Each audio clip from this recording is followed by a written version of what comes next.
Well, Andrew, now the Liberal Democrats have got four big themes in their manifesto: fair taxes, a fair chance for children, a fair and green economy, and they want to clean up politics. So it would seem that their buzzword is fair then. So what have they got to offer? Well, their fair tax policy promises to raise the income tax threshold to £10,000, paid for by closing loopholes exploited by the wealthy. They say it'll put £700 back in the pockets of low and middle income earners. They want to shake up the education system, cutting class sizes and targeting £2.5 billion at struggling pupils with their pupil premium.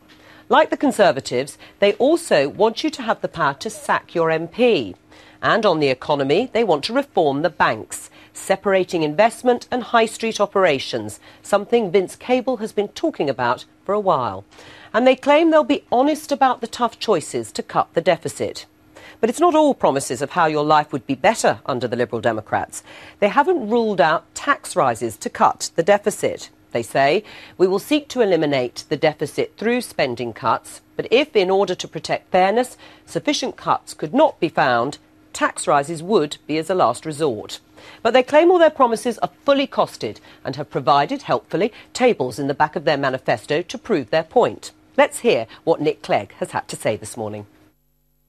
We know how every policy will be paid for. We know how to make that huge £10 billion dent in the structural deficit. And we know how to invest in your schools and create jobs even in these difficult times. These are promises that you can trust. The two old parties, they're conspiring to airbrush the recession out of this election. Labour, so we don't blame them for the damage they've done.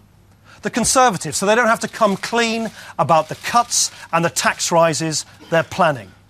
They are treating people like fools.